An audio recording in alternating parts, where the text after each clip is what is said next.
He set up 3 committees. The first will look at constitutional reform, what needs to be done and when. The second will investigate the violence against anti-Mubarak protesters.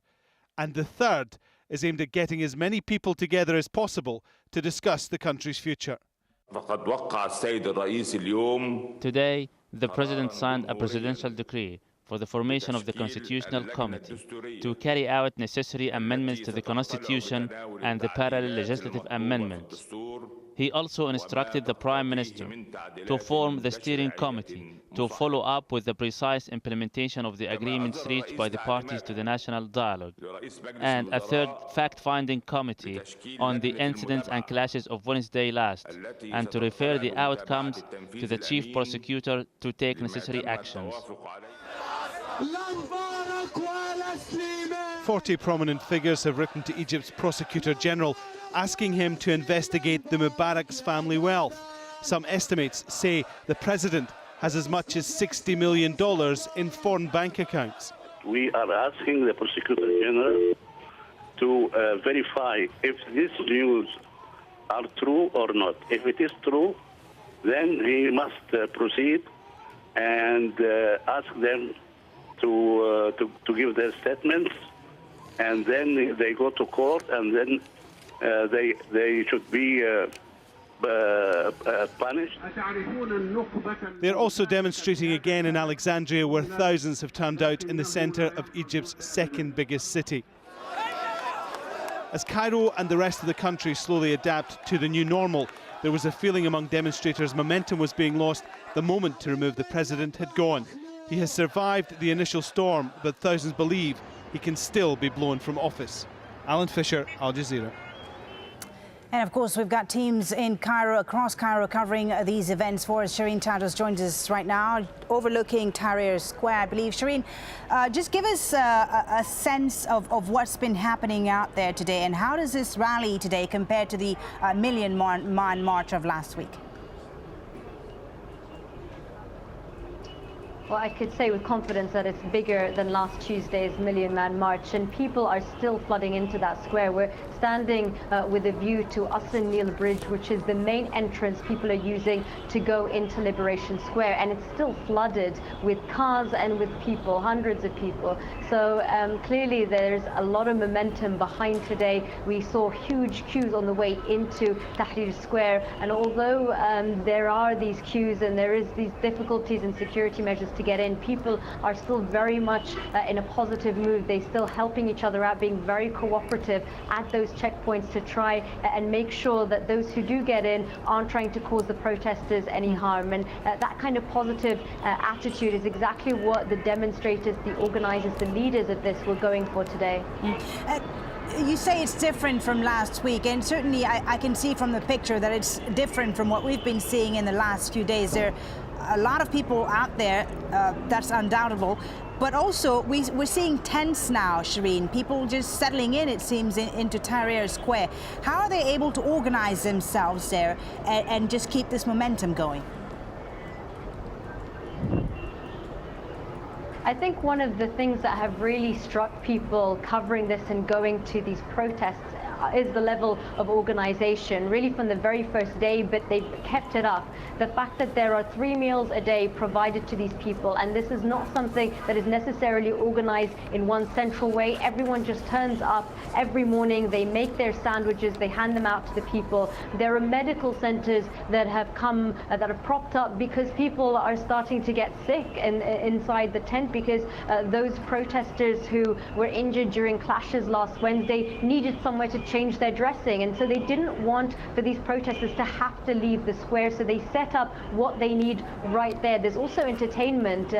Yesterday when I was in the square, I saw that some of the sort of children essentially who hadn't been to school for a week were starting to say that they wanted some tools, they wanted some books or whatever. So a group of people came along and they made a makeshift school to start helping those kids along and to make sure that they are getting what they need. So it's very much on a basis of whenever there is a demand from the people for something, it seems to be provided. And just the organization around the square, how people are getting in, maintaining security for what has been hundreds of thousands of people crossing those cordons on a daily, weekly basis is really pretty amazing to watch. And just as I was saying, the level of cooperation and the goodwill is really helping things along because people have always, basically worried about these kinds of protests in Egypt because they could get out of hand, because Egyptians can't organize themselves in a way where people don't get upset when they wait in queues. But we haven't seen that. We've seen a very positive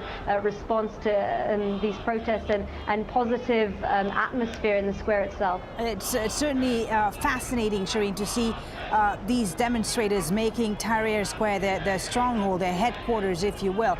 We're going to listen to a soundbite in just a second. I'm going to have you react to it, Shireen. Anti-Mubarak demonstrators are not only taking their protests to the streets. Ibrahim Yosri is a lawyer and a former deputy foreign minister. Has drafted the petition to urge the prosecutor general to investigate how the Mubarak family got so wealthy. Well, we spoke earlier to Mr. Yosri, and he says there are suspicions that the money was stolen from state funds. Well, I think Mr. Mubarak and his family had the right to speak and to explain either if they have gathered this fortune, or that is only rumors which need verification. So I drafted it to the prosecutor general, and I'm joined by about 40 prominent figures, and we are asking the prosecutor general to take necessary measures to verify if these information are true. And if it is true, they must be prosecuted, they must be tried, and the fortune should be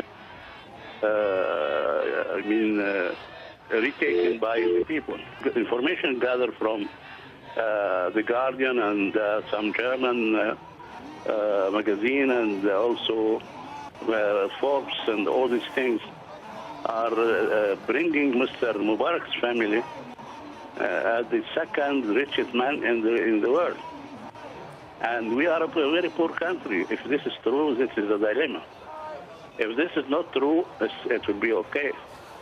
But Mr. Mubarak has the right, he and his family, to clear themselves of this accusation, or to submit themselves to law. So, Shireen, how far really can they go with this legal action, given that Mubarak is immune from prosecution?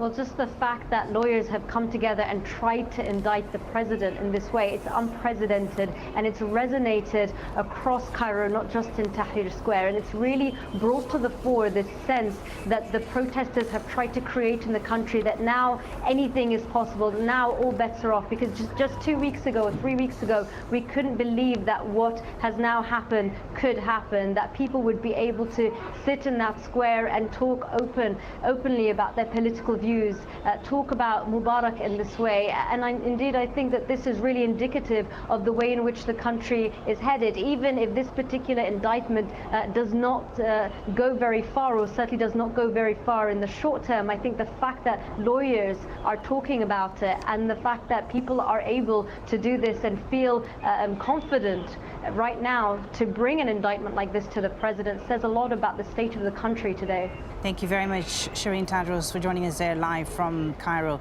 As once again we look at these live pictures from Tahrir, or Liberation Square, which, as Shireen was just telling us, has become the stronghold of anti-government demonstrations. In the last 15 days or so, tens of thousands again gathered there today. We have, I believe, joining us now live, Hoda Hamid, who has another vantage point. Hoda, what are you seeing from where you are? Well, all I can tell you is what I'm seeing is more and more people joining the protest here in Liberation Square. Now, I know you were talking a lot about the wealth of President Hosni Mubarak, but I have to tell you this is something that is being talked about on this square. Earlier, just about 10 minutes ago, there was one speaker on the many stages that are now around Liberation Square who was saying he has 70 billion, that makes him the richest man in the world. Obviously, those are not proven reports, but that report reached Liberation Square and I think has pushed many other people to join here, considering the level of poverty in the country. It's interesting that you mentioned that, because I was going to ask you what's been boosting the morale of the crowds there. Just a few hours ago, we were talking about being concerned about momentum, whether this could continue going, but it changed, it seems, in just an hour or two, and morale was once again high. What's motivating